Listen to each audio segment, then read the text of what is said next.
O título do nosso estudo para este momento é Quem poderá permanecer de pé? Mas antes de começar, queremos pedir a bênção de Deus. Convido-os a inclinar suas cabeças reverentemente para a oração. Pai Celestial, ao iniciarmos este novo dia de apresentações, rogamos pela presença do Teu Santo Espírito.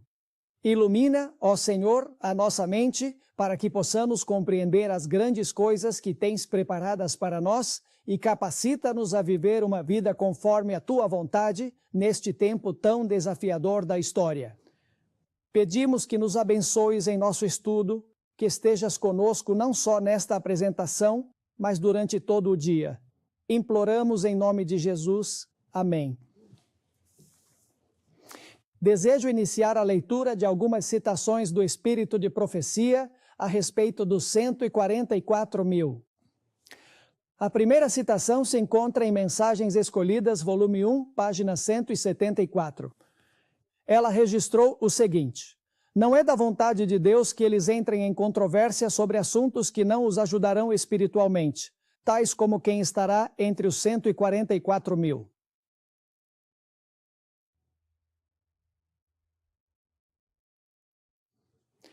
Isso será conhecido, sem nenhuma dúvida, pelos escolhidos de Deus em pouco tempo. Quando a irmã White escreveu isso, ela não está dizendo que não podemos saber quando esse grupo viverá, mas sua ênfase é que não podemos saber quais indivíduos especificamente vão compor esse grupo. Em outra citação, Ellen White registrou as seguintes palavras: lutemos com todas as forças que Deus nos deu para estar entre os 144.000 e façamos tudo o que pudermos para ajudar os outros a ganhar o céu.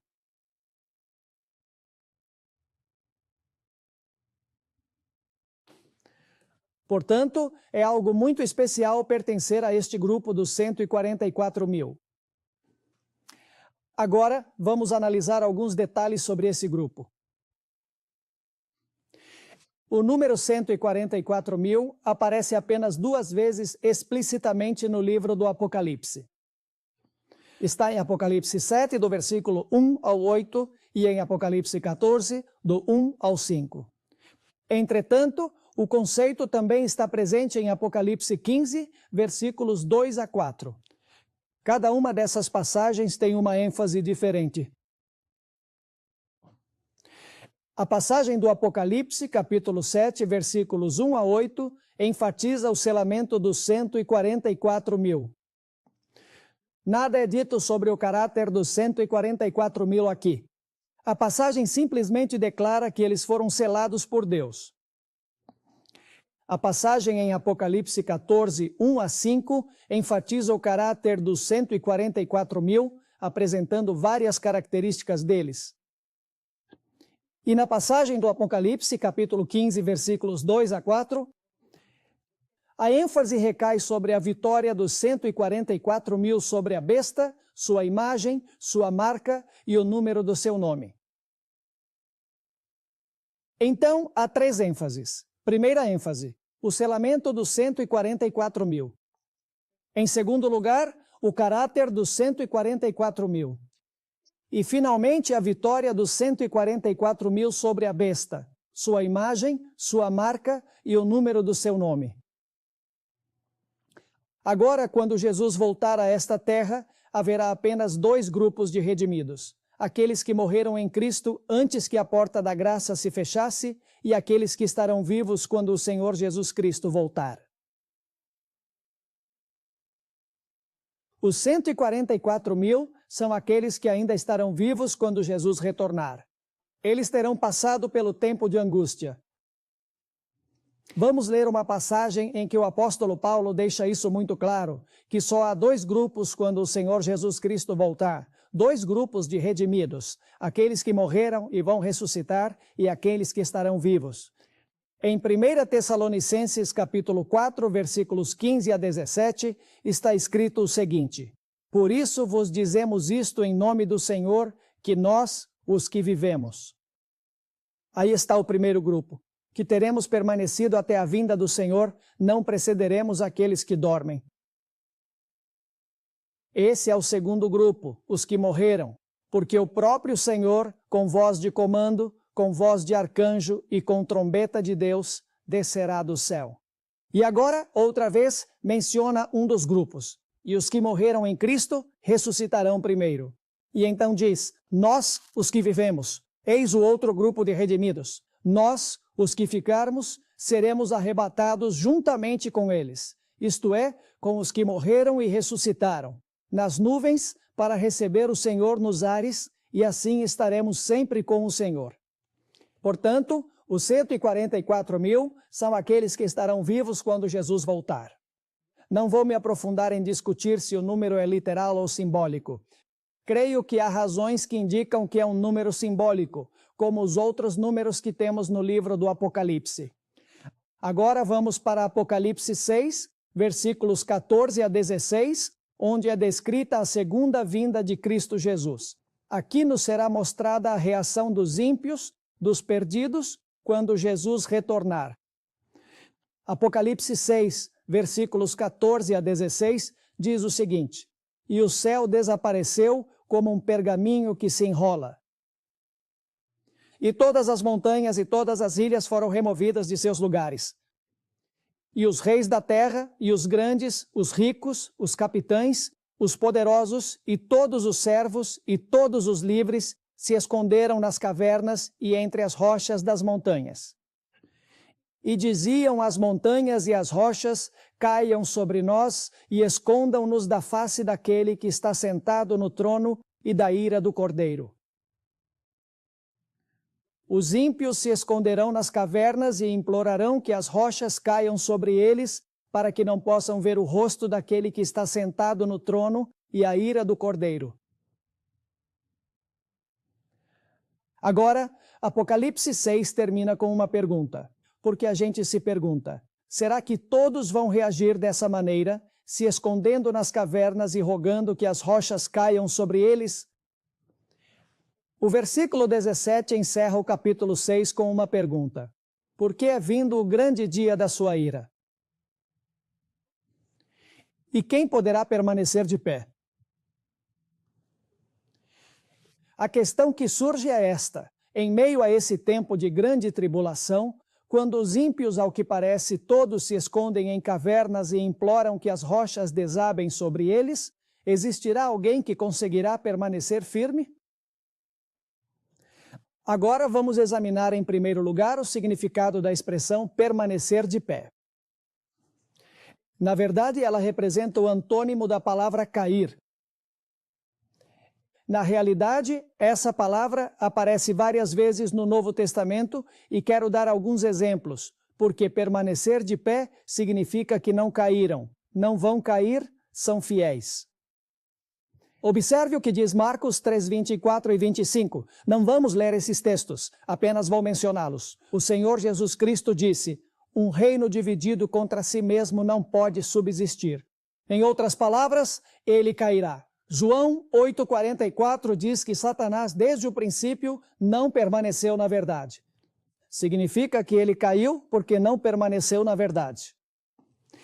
Em 1 Coríntios 10, versículo 12, diz, aquele que pensa estar em pé, veja que não caia. Aí estão as duas ideias. A palavra firme é a mesma expressão permanecer de pé. E depois diz, quem pensa que está firme, cuidado para não cair.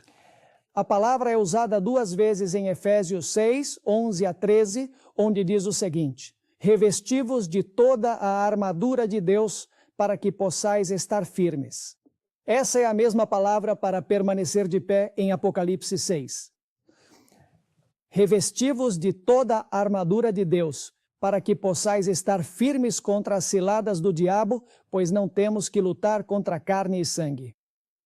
Ou seja, meros seres humanos, mas contra principados, potestades, dominadores deste mundo de trevas, contra hostes espirituais do mal nas regiões celestes. Portanto, revistam-se de toda a armadura de Deus, para que consigam resistir no dia mau e, após terem feito tudo, permaneçam inabaláveis. Aqui está a palavra permanecer firmes. Vamos então ler um versículo onde essa palavra é utilizada, referindo-se à segunda vinda de Jesus. Em São Lucas, capítulo 21 e versículo 36, Jesus está falando dos sinais da sua segunda vinda e da necessidade de vigiar e diz o seguinte: Vigiai, pois, em todo o tempo, orando, para que sejais havidos por dignos de evitar todas estas coisas, que virão a acontecer e de poder permanecer em pé diante do Filho do Homem. Ou seja, os 144.000 permanecerão de pé. Eles não cairão nas artimanhas de Satanás como todos os outros que vivem no planeta Terra. Agora vocês percebem que a segunda vinda de Jesus é descrita nos versículos 14 a 16. O versículo 17 contém a pergunta: quem poderá permanecer de pé? Onde esperaríamos a resposta para essa pergunta? Creio que o próximo capítulo seria um bom lugar para buscar. A questão levantada no versículo 17 do capítulo 6 encontra sua resposta nos versículos iniciais do capítulo 7. Vamos ler ali, capítulo 7, de 1 a 4. Depois destas coisas, vi 4 anjos que estavam sobre os 4 cantos da terra, retendo os 4 ventos da terra, para que nenhum vento soprasse sobre a terra, nem sobre o mar, nem contra árvore alguma. Ou seja, estão, na verdade, restringindo o mal. O Espírito Santo ainda está controlando até certo ponto as coisas que acontecem neste mundo. Versículo 2. Vi também outro anjo subindo do lado do nascente do sol, possuindo o selo do Deus vivo. E ele clamou em alta voz aos 4 anjos, a quem foi concedido o poder de causar dano à terra e ao mar, dizendo: não façam mal à terra, nem ao mar, nem às árvores. Que é exatamente o que acabamos de ler no final do capítulo 6, quando Jesus vier, ou seja, até que tenhamos selado em suas frontes os servos do nosso Deus. E ouvi o número dos selados, 144.000 selados de todas as tribos dos filhos de Israel. Portanto, quando Cristo vier, a maior parte do mundo vai se esconder nas cavernas e rogar para que as rochas caiam sobre eles. A pergunta é: quem poderá então permanecer de pé? A resposta é que Deus terá um grupo de indivíduos vivos, conhecidos como os 144.000, os quais permanecerão em pé por possuírem o selo do Deus vivo. Agora, qual é o propósito do selo? O selo tem um duplo propósito. Primeiramente, serve como um sinal de posse. Indica que eles pertencem a Deus, são seus fiéis seguidores, e por isso o nome de Deus está gravado em suas testas. Em segundo lugar, ele serve como um selo para resguardá-los da ira dos ímpios, durante o tempo de angústia, visto que possuem o nome que os distingue como servos de Deus. Por essa razão, Deus os protegerá durante todo o período do tempo de angústia. Agora, o pano de fundo de Apocalipse 7, de 1 a 4, se encontra no livro de Ezequiel, capítulo 9. Lá se fala de um anjo que tem um selo na mão para colocar na testa daqueles que vivem em Jerusalém e clamam e gemem pelas abominações que estão sendo cometidas na cidade. A grande parte dos que estão na cidade se encontra em apostasia, praticando a idolatria.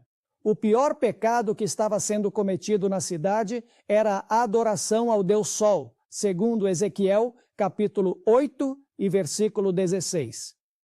Por isso Deus disse: vou destruir a cidade de Jerusalém. Agora, esse é o pano de fundo do que temos em Apocalipse, capítulo 7.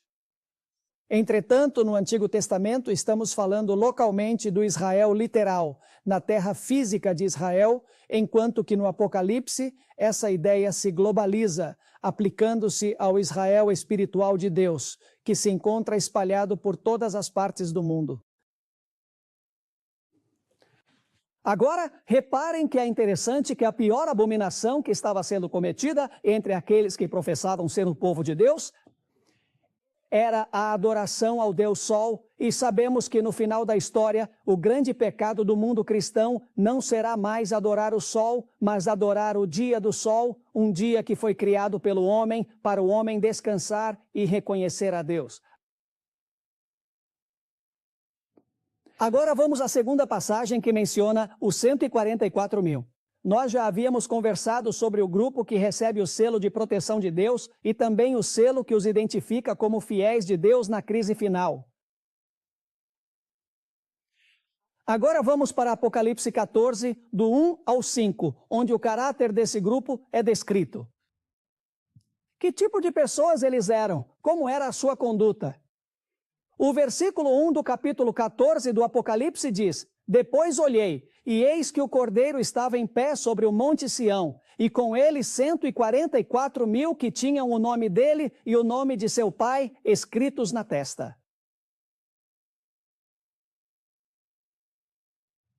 E ouvi do céu uma voz forte, como o barulho de muitas águas e o som de um trovão.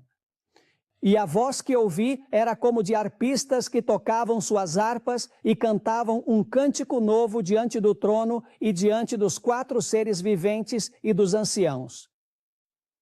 E ninguém podia aprender o cântico, a não ser os 144 mil que foram redimidos dentre os da terra. Estes são os que não se contaminaram com mulheres, pois são virgens.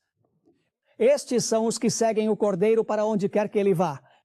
Estes foram resgatados dentre a humanidade como as primícias para Deus e também para o Cordeiro. E em suas bocas não foi achada nenhuma mentira, pois eles são sem mácula diante do trono de Deus. Que descrição linda e resplandecente do caráter dos 144 mil. Agora vamos rever as características. Em primeiro lugar, eles têm um nome. O nome na Bíblia denota o caráter. Por exemplo, meus pais me batizaram com o nome de Estevão Paulo. Não é porque esses nomes pareçam bonitos, mas sim porque eles desejavam que eu me tornasse um evangelista como o apóstolo Paulo e que estivesse inteiramente preparado para morrer pela fé, tal como Estevão. Ou seja, me deram os nomes para que eles denotassem o caráter que desejavam que eu tivesse. Assim, se os 144 mil possuem o nome do Pai e do Filho em sua fronte, isso quer dizer que eles refletem o caráter, e a fronte é o lobo frontal, o lugar onde o caráter se desenvolve. Diz que eles cantam um cântico novo. O que isso significa? Isso significa que todos os outros redimidos não poderão cantá-la, apenas a geração que passa pelo tempo de angústia? Eu acredito que não. O que significa é que os 144 mil cantarão o hino como nenhum outro grupo pode cantar. Os outros vão entender e talvez até consigam cantar, mas não com o mesmo sentimento ou significado. Deixem-me dar um exemplo. Suponhamos que alguém resolvesse colocar música no Êxodo 15. Sabem, Êxodo 15 é o cântico de Moisés após Israel cruzar o Mar Vermelho. É uma linguagem poética estelar. Imaginemos que alguém lhe colocasse música. Eu pergunto, se puserem música, nós temos a letra. Poderíamos cantar esse hino? Lógico que sim. Mas poderíamos cantá-lo como Israel depois de cruzar o Mar Vermelho? Não, porque é o canto de sua experiência. Por isso diz que ninguém podia aprendê-lo, senão os 144 mil. E notem que diz 2 vezes que foram redimidos da terra. Eram seres humanos com uma natureza pecaminosa, mas foram redimidos da terra. Não eram pessoas de outro planeta. Não, tinham as mesmas dificuldades, as mesmas fraquezas de todos os outros seres humanos. Não se contaminaram com mulheres. Não significa que nunca se casaram, porque o casamento não contamina. O que contamina é quando se tem outra mulher que não é a esposa. Ora, o que isso significa é que eles não se contaminaram com as igrejas apóstatas da Babilônia. Esta é uma linguagem simbólica. A Bíblia nos diz que eles seguem o Cordeiro por onde quer que ele vá. Inclusive, como veremos no meu próximo tema, o acompanharão até o Getsêmani e o seguirão até o Calvário. Eles irão repetir a experiência de Cristo Jesus. São as primícias para Deus e para o Cordeiro. Não primícias em termos temporais, mas sim primícias no sentido de qualidade.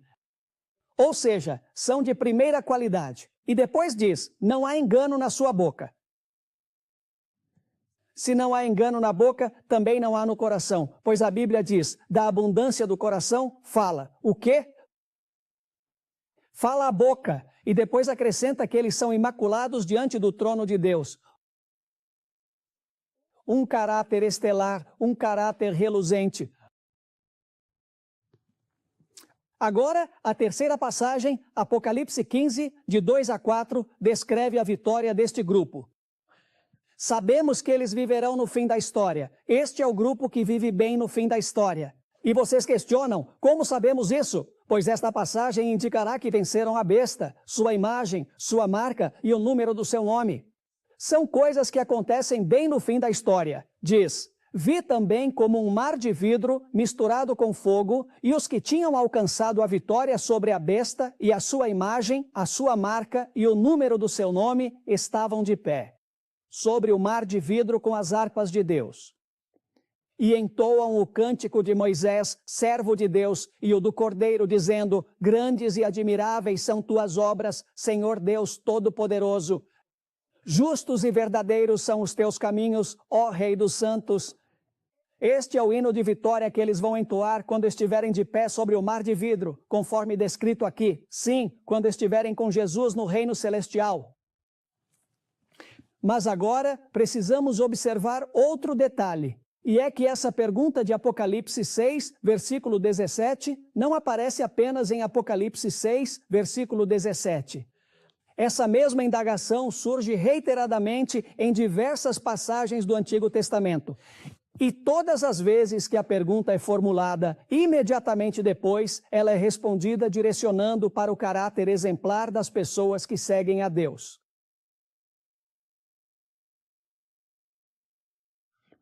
Vamos agora ao livro de Joel, capítulo 2, versículo 11. Este versículo descreve a culminação da segunda vinda de Jesus com seus exércitos celestiais. Diz: e o Senhor levantará a sua voz diante do seu exército. Apocalipse 19, de 11 a 16, descreve Jesus num cavalo branco e os anjos o seguem na grande batalha final. Então, aqui está escrito: o Senhor dará a sua ordem diante do seu exército, porque muito grande é o seu acampamento. Forte é quem executa a sua ordem. E agora, notem que no contexto da segunda vinda, uma pergunta é feita: porque grande é o dia do Senhor e muito terrível.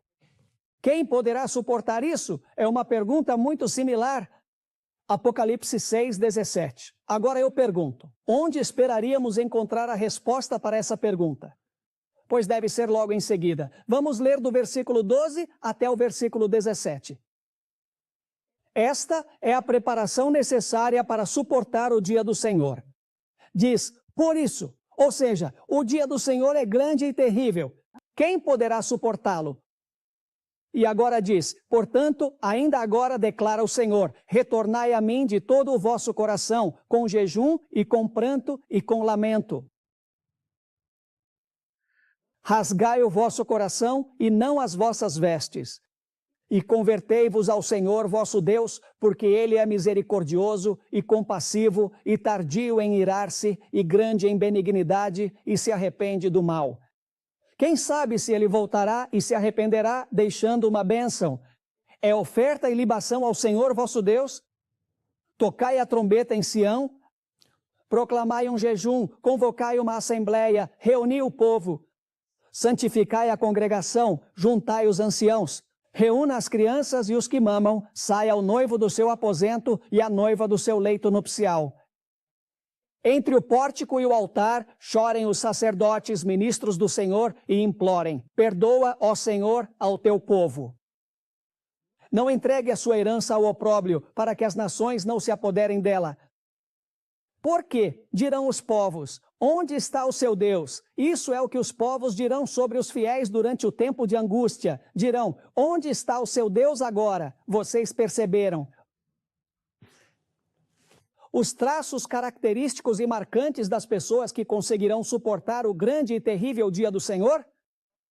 Vamos recapitular, porque isso está no contexto do grande dia da expiação. Eu pergunto, o dia da expiação era anunciado com o som das trombetas? Sim, e aqui se faz menção à trombeta, a qual está convocando os fiéis. Agora vamos para uma segunda característica. O texto diz que era uma assembleia, ou seja, todo o povo tinha que se reunir ao redor do santuário. Eu pergunto, era dessa forma no dia da expiação? O que temos aqui é uma descrição do dia da expiação. Todas as características estão ali. Acabamos de ler. Ele diz que todos deviam se reunir. Ele diz, convoquem uma assembleia. E o mesmo acontecia no dia da expiação. Você pode ler em Levítico. Todos precisavam se juntar em volta do santuário para observar e ponderar sobre o que o sumo sacerdote estava realizando no santuário.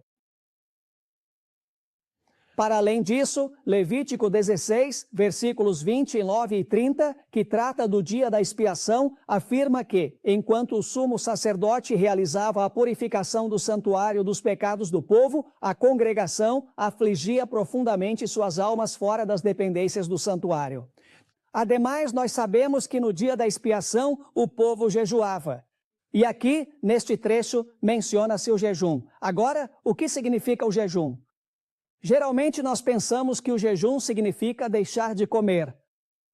Mas deixe-me ler duas definições, uma do Espírito de Profecia e outra citação do livro de Isaías.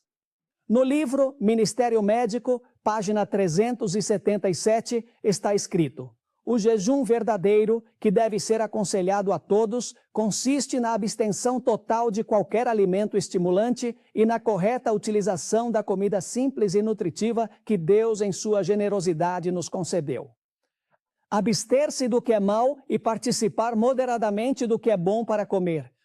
Porque, a fim de vencer no fim dos tempos, teremos a necessidade de possuir uma mente clara. E a clareza da mente depende muito dos nossos hábitos físicos. A outra definição de jejum está em Isaías 58, 6 e 7. Diz aqui Deus: porventura, não é este o jejum que escolhi, que soltes os grilhões da iniquidade, que desfaças as cargas de opressão, e que deixes ir livres os oprimidos, e que despedaces todo o jugo? Porventura não é também que repartas o teu pão com o faminto e recolhas em casa os pobres errantes e vendo-o nu, o cubras e não te escondas do teu irmão? Então a tua luz romperá como a alva e tua salvação brotará apressadamente. Tua justiça irá diante de ti e a glória de Jeová será tua retaguarda. Também no dia da expiação, as pessoas deviam abster-se de trabalhar, porque seu foco tinha que estar no que o sumo sacerdote estava fazendo para purificar o santuário. Tudo isso está em Joel, capítulo 2, versículos 12 a 17. Todas as características estão presentes. A convocação anunciada por trombetas, afligir a alma, jejuar, congregar-se e parar de trabalhar para se concentrar no que se passava no santuário. E enquanto o sumo sacerdote estava dentro do santuário, purificando o santuário do registro do pecado, o povo deveria estar do lado de fora, purificando o templo da alma. Às vezes focamos tanto no que Jesus está fazendo no dia da expiação que nos esquecemos que o povo tinha que se reunir e se identificar com o que o sumo sacerdote estava fazendo. Ou seja, nós devemos fazer o que o antigo Israel fazia, cumprir todas as características. Em outras palavras, voltando ao livro de Joel, a pergunta é novamente levantada: será tão terrível o grande dia do Senhor? Quem o pode suportar? E a resposta é apresentada nos versículos que se seguem com todas as características já delineadas. Mas Joel não é o único lugar onde aparece a pergunta de Apocalipse 6:17. Existem outras passagens que contêm a mesma pergunta e a mesma resposta. Notem Isaías 33, 14 a 16. Isaías 33, versículo 14. E depois, os versículos 15 e 16. Os pecadores de Sião se assombraram. O espanto e o temor se apoderaram dos hipócritas. Agora notem, quem dentre nós habitará com o fogo consumidor? Quem é o fogo consumidor? Hebreus 12, 28 e 29 diz que Deus é um fogo consumidor. Quem habitará? Quem dentre nós habitará com o fogo consumidor? Quem dentre nós habitará com as chamas eternas? Os ímpios não, porque os ímpios serão consumidos pelo fogo. Agora, quem são? Notem que na resposta está novamente o caráter das pessoas. A conduta das pessoas é enfatizada. Diz: Aquele que anda em justiça e fala o que é reto. Aquele que abomina o lucro da violência. Aquele que sacode as mãos para não receber suborno. Ou seja, propinas. Aquele que tapa os ouvidos para não ouvir propostas sanguinárias. Aquele que fecha os seus olhos para não ver o mal. Este habitará nas alturas. Fortaleza de rocha será o seu lugar de refúgio. O seu pão lhe será dado e as suas águas serão certas. Assim, observem que uma pergunta semelhante é formulada e, imediatamente após, a resposta é fornecida, destacando o caráter que o grupo demonstrará no advento de Cristo. Mas este não é o único lugar onde a pergunta aparece. A pergunta aparece também no Salmo 15. Acompanhem-me ao Salmo 15. É um salmo curto, mas novamente a pergunta é feita. E então, na resposta, se ressalta a conduta irrepreensível das pessoas que estão prontas para responder à pergunta. Diz no versículo 1, Senhor, quem habitará no teu tabernáculo? Quem morará no teu monte santo? Agora, paremos um momento aqui. Onde fica o tabernáculo de Jeová hoje? Está no céu. E como se chama o monte onde Deus habita? É o Monte de Sião. Onde se encontram os 144 mil, eles permanecem firmes no Monte de Sião. Portanto, isso tem a ver com a geração final ou com a última geração. Novamente a pergunta, Senhor, quem habitará no teu tabernáculo? Quem morará no teu monte santo? Agora vem a resposta. Notem, a conduta é enfatizada na resposta. Aquele que anda em integridade e pratica a justiça e fala a verdade no seu coração. Aquele que não difama com a sua língua, nem faz mal ao seu próximo, nem admite nenhuma afronta contra o seu vizinho. Inho. Aquele que a seus próprios olhos considera o vil desprezível, mas honra os que verdadeiramente temem a Jeová. Aquele que, mesmo jurando com prejuízo próprio, não volta atrás. O que não empresta seu dinheiro com usura, nem aceita suborno contra o inocente. Notaram todas as características? Leio de novo. Quem anda com integridade, pratica a justiça e fala a verdade de coração. Quem não calunia, nem prejudica o próximo, nem aceita afrontas. Quem despreza o vil, mas honra os que temem o Senhor. Aquele que, mesmo jurando em seu prejuízo, não muda, que não empresta dinheiro com usura, nem aceita suborno contra o inocente. E agora, atentem para a última parte do versículo 5. Aquele que pratica estas coisas jamais vacilará. Ou seja, se não vai vacilar, não vai o quê? Não vai cair. O que diz Apocalipse 6, versículo 17. Mas não é o único lugar onde a pergunta e a resposta aparecem. A Bíblia está repleta disto. Vamos ao livro de Naum, o livro que não estudamos com muita frequência. Naum, capítulo 1 e os versículos 6 e 7. Naum 1, 6 e 7. A pergunta vem. Quem suportará a sua ira e quem permanecerá de pé perante o ardor do seu furor? Observem, quem ficará de pé? Quem não cairá, em outras palavras? Sua ira. Agora fala da sua vinda. Sua ira se derrama como fogo e por ela se fendem as rochas. E a questão é, quando sua ira se derramar como fogo e fender as rochas, quem permanecerá de pé? Quem subsistirá diante da sua ira? A resposta está no versículo 7. O Senhor é bom.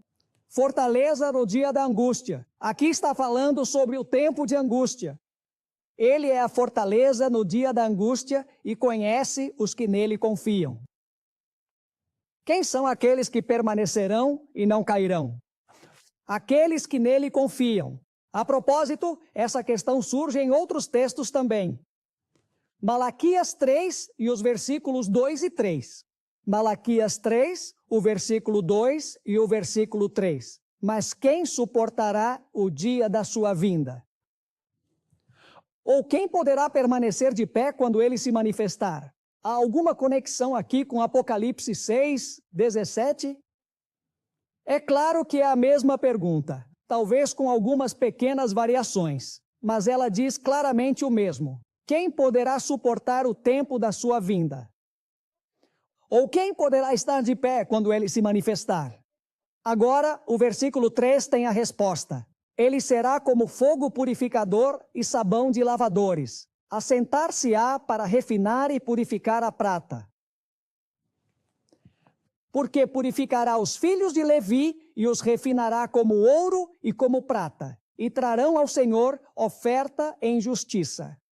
Ou seja, o povo de Deus terá sido lavado, refinado, purificado, segundo a resposta à pergunta. Agora, o espírito de profecia tem uma citação muito interessante. Não vou perder tempo lendo a citação, mas ela realmente comenta, cita esses versículos e depois comenta sobre eles. E talvez eu a leia no final do nosso tema, se tivermos tempo. É uma citação extraordinária do livro O Grande Conflito. Mas há outro lugar onde surge uma pergunta semelhante. O Salmo 24, do versículo 3 até o versículo 6. Salmo 24, do versículo 3 ao 6. Mais uma vez, a pergunta é levantada e a resposta destaca a conduta resplandecente dos fiéis. O versículo 3 diz: quem subirá ao monte do Senhor? Ou quem permanecerá em seu lugar santo? A resposta se encontra no versículo 4. Aquele que é limpo de mãos e puro de coração. Aquele que não entrega a sua alma à vaidade, nem jura enganosamente, ele receberá a bênção do Senhor e a justiça do Deus da salvação. Tal é a geração que te busca, dos que anseiam por tua face, ó Deus de Jacó. Perceberam em todos estes exemplos que uma pergunta similar é formulada e, posteriormente, é detalhada a conduta dos 144.000, a conduta da última geração, uma conduta em perfeita harmonia com Deus. Meus caros amigos e irmãos, aproxima-se um tempo de angústia que jamais foi testemunhado na história deste mundo. A pandemia do coronavírus será como brincadeira de criança, em comparação. Mas a Bíblia nos assegura que Deus vai proteger os seus fiéis. Aqueles que têm essa conduta, não é que ganham a salvação por sua conduta, mas porque são salvos. Sua vida reflete essa conduta. Vejam Isaías 54, versículo 8, e depois o versículo 10. Não temos que nos preocupar se estamos perto de Jesus. Se refletimos seu caráter, não temos por que temer este terrível tempo de angústia. Em Isaías 54, versículos 8 e 10, diz: Deus diz ao seu povo, com pouca ira escondi meu rosto de ti por um tempo. Sim, Deus esconderá sua face de seu povo no tempo de angústia. Eles sentirão que Deus não está lá. Sentir-se-ão como Jó, algo que abordarei adiante. Sentir-se-ão desamparados por Deus, assim como Jesus se sentiu por seu Pai na cruz do Calvário, em sua profunda crise.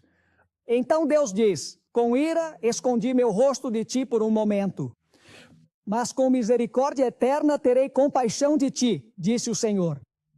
O versículo 10 diz, porque os montes se moverão e os outeiros hão de tremer. Esta é a segunda vinda. Minha misericórdia não te deixará, nem a aliança da minha paz será abalada, diz o Senhor, que se compadece de ti. Jesus não vai interceder pelo pecado durante o tempo de angústia, contudo, será o protetor do seu povo. Não devemos dizer, como alguns me disseram, que o Senhor me leve ao descanso antes desse tempo. Pois pensam, vai ser um tempo terrível, vai ser quase impossível manter-se firme. Irmãos e irmãs, não devemos dizer ao Senhor que nos mande o descanso, mas devemos pedir-lhe que nos fortaleça para que possamos passar vitoriosamente por esse tempo, se chegarmos a viver durante esse período. Também temos a promessa do Salmo 46, 1 ao 11. Deus é o nosso refúgio e fortaleza, socorro, bem presente na angústia. Portanto, não temeremos, ainda que a terra se mude, e ainda que os montes se transportem para o meio dos mares, ainda que as suas águas rujam e se perturbem, ainda que os montes se abalem pela sua braveza. Em seguida, há uma mudança de cena, uma cena de paz. Ele acaba de falar de turbulência e de águas revoltas, e agora há um contraste. Há um rio cujas correntes alegram a cidade de Deus, o santuário das moradas do Altíssimo. Deus está no meio dela, não será abalada. Deus a socorrerá ao amanhecer, quando o dia clarear, e retorna para o que está havendo na terra. Há aqui um parêntese sobre rios, cujas correntes alegram a cidade de Deus, o santuário das moradas do Altíssimo. Deus está no meio dela, não será abalada. Deus a ajudará ao clarear da manhã. Então ele retorna a falar do tempo de angústia. As nações bramaram, os reinos vacilaram, sua voz se fez ouvir e a terra se derreteu. O Senhor dos exércitos está conosco. O Deus de Jacó é o nosso refúgio. Vinde, contemplai as obras do Senhor, que desolações tem feito na terra. Ele faz cessar as guerras até ao fim da terra, quebra o arco e corta a lança, queima os carros no fogo. Aquietai-vos e sabei que eu sou Deus. Serei exaltado entre as nações, honrado na terra. O Senhor dos exércitos está conosco. O Deus de Jacó é o nosso refúgio. Que cena mais extraordinária!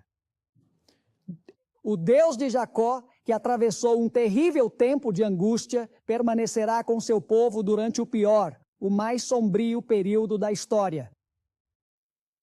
O Salmo 91 também será de grande consolo para o povo de Deus quando passar por este tempo. Salmo 91, e lerei alguns versículos desde o 1º até o versículo 7. E depois vou ler. Bom, do 1 até o versículo 12. Diz: aquele que habita no esconderijo do Altíssimo, à sombra do Onipotente, descansará. Ou seja, se você está habitando no esconderijo do Altíssimo, ele vai te acompanhar. No versículo 2 ele diz: direi do Senhor, meu refúgio e fortaleza, meu Deus, em quem confiarei. Ele te livrará do laço do passarinheiro, da peste perniciosa.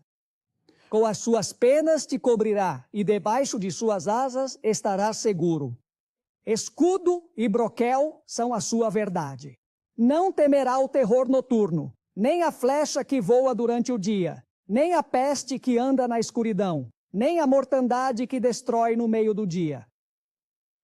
1000 cairão ao teu lado e 10.000 à tua direita, mas a ti não chegará. Somente com teus olhos verás a paga dos perversos. Porque fizeste do Senhor, que é a minha esperança, o Altíssimo, como sua morada, nenhum mal lhe sobrevirá, nem praga tocará a sua habitação. Pois aos seus anjos dará ordens para te guardarem em todos os teus caminhos. E agora vejam o versículo 12. Nas mãos te levarão, para que o teu pé não tropece em pedra. O que aconteceria se o seu pé tropeçasse em pedra? Você cai.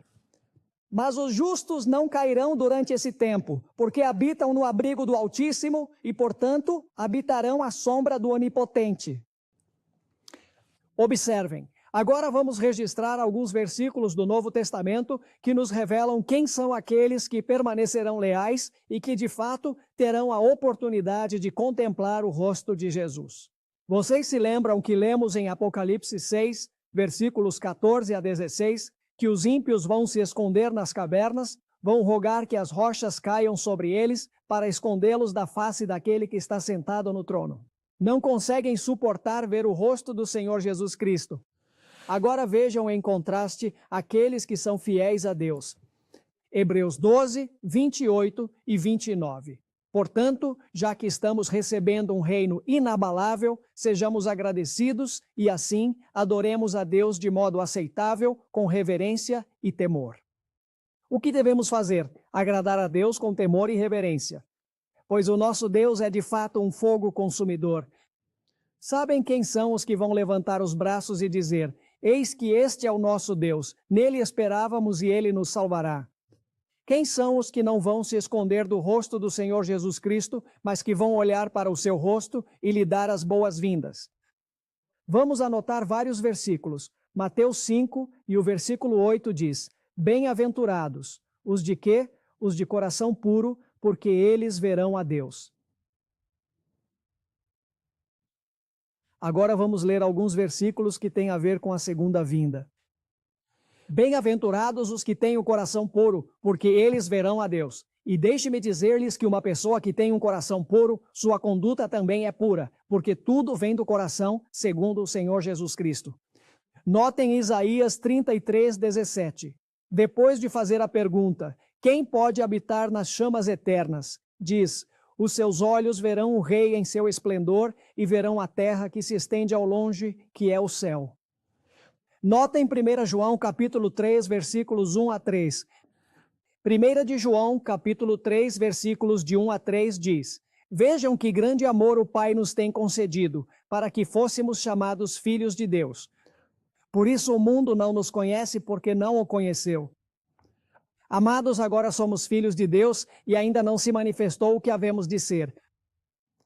Contudo, sabemos que, ao se manifestar, e ele está falando da sua vinda, seremos semelhantes a ele, porque o veremos exatamente como ele é. E o que deveríamos nós estar realizando neste momento em preparação para contemplá-lo exatamente como ele é? Versículo 3. E todo aquele que tem esta esperança nele se purifica a si mesmo, assim como ele é puro.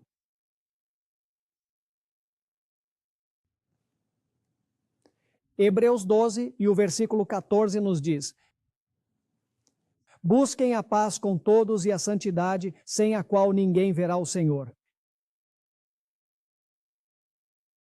Perceberam o número de vezes que se enfatiza vê-lo? O povo de Deus o verá e se regozijará. Os ímpios se esconderão da face daquele que está sentado no trono, porque não refletem o seu caráter. Então diz: bem-aventurados os que têm o coração puro, pois verão a Deus. Verão o Rei em sua beleza. Isaías 33:17. Nós o veremos como ele é, porque um processo de purificação foi realizado.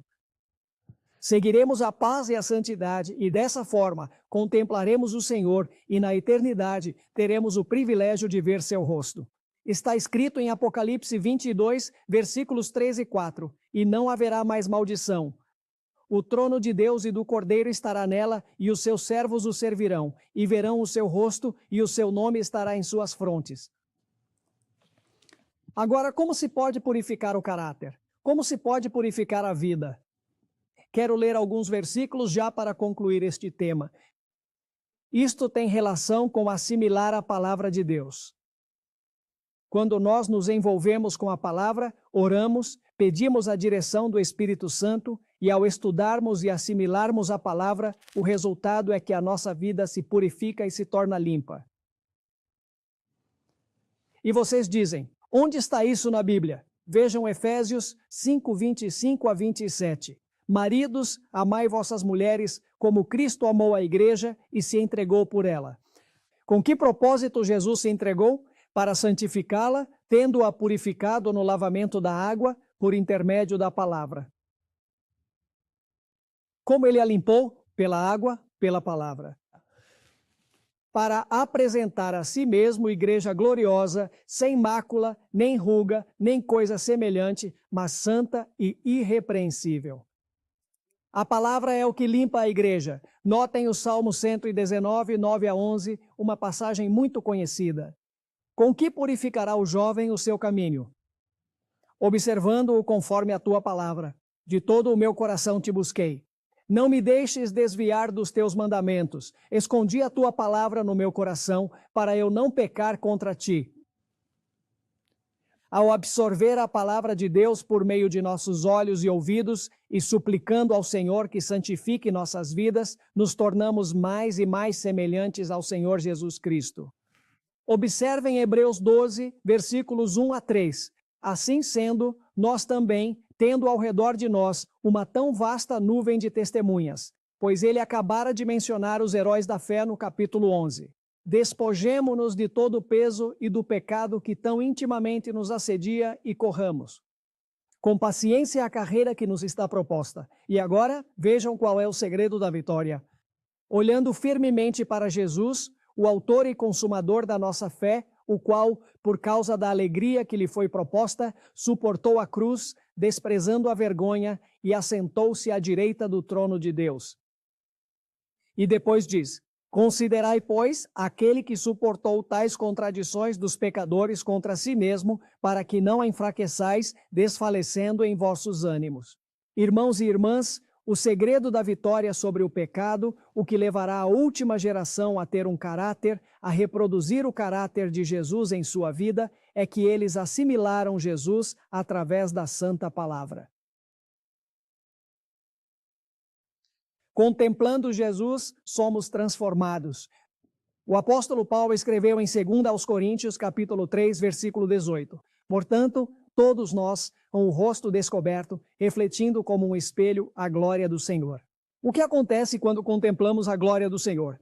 Tem que ser na sua palavra, porque Jesus não está aqui pessoalmente. Ele diz: somos transformados. Uma tradução mais acurada é: estamos sendo transformados de glória em glória, na mesma imagem, como pelo Espírito do Senhor.